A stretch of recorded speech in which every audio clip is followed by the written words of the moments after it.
Quand tu es dans les problèmes et que tu es à terre, qu'est-ce que tu dois faire? Quelle est la formule que tu dois appliquer? Quelle prière dois-tu faire en ce moment-là pour atteindre le cœur de Dieu? Dans cette vidéo, je vais te le montrer. Va te mettre à terre devant Dieu. Roule-toi à terre devant Dieu. Tourne et retourne devant Dieu. Pleure si tu veux pleurer. Lamente-toi si tu veux te lamenter. Et appelle-lui à l'aide. Dis, Seigneur, je suis dépassé. Oui, je sais que ce sont mes fautes. Oui, je sais que ce sont mes erreurs. Oui, je sais que jusqu'à présent, je ne me suis pas adressé à toi. J'ai pensé que tu m'avais abandonné. J'ai pensé que tu m'avais laissé tomber. Maintenant, je reviens à toi. Père, aide-moi. Père, sauve-moi. Frères et sœurs, si tu n'es pas encore abonné, s'il te plaît, fais bien de t'abonner pour qu'on puisse grandir et se fortifier ensemble. Regarde ce qui se passe. Ésaïe nous raconte exactement comment demander de l'aide à Dieu lorsqu'on est à terre, lorsqu'on est abattu, lorsqu'on a perdu nos forces, lorsqu'on a perdu notre foi, lorsqu'on ne sait plus où aller, lorsqu'on ne sait plus sur qui compter. Ésaïe chapitre 38, à partir du verset 14, il dit, je poussais des cris comme une hirondelle en voltigeant, je gémissais comme la colombe, mes yeux s'élevaient languissant vers le ciel. Ô Éternel, je suis dans l'angoisse, secours-moi. Éternel, j'ai peur, aide-moi. Éternel, j'ai fait une faute, je me suis trompé, maintenant les conséquences sont sur moi, sauve-moi. Père, le problème là me dépasse, je ne sais pas comment faire, délivre-moi. Papa, la maladie là est très grave, je ne sais pas comment faire. Les médecins ont dit que je n'ai plus d'espoir, les docteurs ont dit que c'est fini pour moi, sauve-moi. Voilà ce qu'Isaïe dit. Verset 15 dit, que dirais-je? Il m'a répondu et il m'a exaucé. Je marcherai humblement jusqu'au terme de mes années après avoir été ainsi affligé. Seigneur, c'est par tes bontés qu'on jouit de la vie. C'est par elles que je respire encore. Tu me rétablis et tu me rends à la vie. Voici mes souffrances, même sont devant mon salut. Tu as pris plaisir à retirer mon âme de la fosse du néant. Tu m'as donné le salut. Jésus est venu mourir à la croix pour moi, pour que mes péchés ne soient plus eu en horreur pour toi. Il dit, car tu as jeté derrière toi tous mes péchés. Toi, enfant de Dieu, aujourd'hui, tu n'as plus de péché parce que Jésus est mort pour toi. Ésaïe dit à Dieu que mes péchés ne sont plus importants pour toi.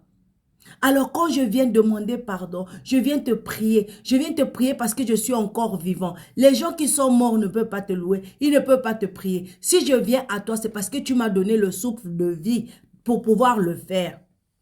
Alors, verset 18 dit, ce n'est pas le séjour des morts qui te loue, ce n'est pas la mort qui te célèbre. Ceux qui sont descendus dans la fosse n'espèrent plus en ta fidélité. Le vivant, c'est celui qui te loue. Comme moi aujourd'hui, le Père fait connaître à ses enfants ta fidélité. L'Éternel m'a sauvé. Nous ferons résonner les cordes de nos instruments tous les jours de notre vie dans la maison de l'Éternel. Ésaïe avait dit qu'on apporte une masse de figues et qu'on les étende sur l'ulcère et Ézéchias vivra. Et Ézéchias avait dit, à quel signe connaîtrai-je que je monterai à la maison de l'Éternel?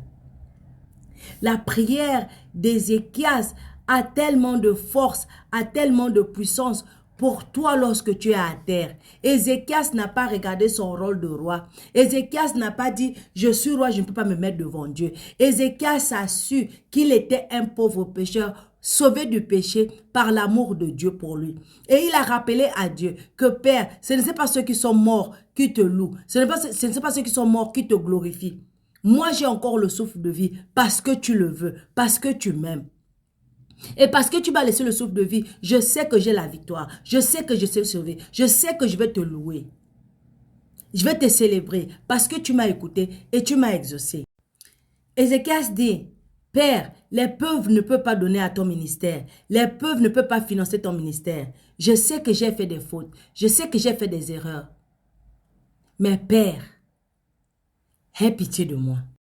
Quand tu fais une prière pareille, une prière remplie de la reconnaissance de ta faute, mais aussi de l'acceptation de l'aide de Dieu, et montrer à Dieu que tu sais qui il est et tu sais ce qu'il est capable de faire dans ta vie et tu sais ce qu'il est capable, tu sais qu'il est capable de te délivrer et de restaurer. Voilà la clé de sortir de toute situation qui te dépasse. Quand tu as fait ce genre de prière à Dieu, la prière d'Ézéchias ou la prière de Jonas, dans Jonas chapitre 2, tu vas voir la main de Dieu sur ta vie. Tu vas voir que Dieu va te délivrer, Dieu va te libérer et Dieu va te restaurer. Parce qu'il est fidèle à sa parole. Il veille sur sa parole. Et il t'aime comme la prunelle de ses yeux. Et je te rassure qu'il ne veut pas te voir mourir. Alors s'il te plaît, ne compte pas, ne regarde pas qui tu es, ne regarde pas ce que tu as fait, ne regarde pas d'où tu viens, ne regarde pas les conséquences. Oui, peut-être que tu es en train de subir les conséquences, mais sache que Dieu est capable de te délivrer de n'importe quelle situation. Alors mets-toi à terre, mets-toi à genoux, fais ce que tu peux faire, mais fais cette prière-là, Ésaïe chapitre 38 ou Jonas chapitre 2. Et tu verras la main de Dieu se manifester dans ta vie. Sois abondamment béni, aime la vidéo et partage pour bénir d'autres. Shalom.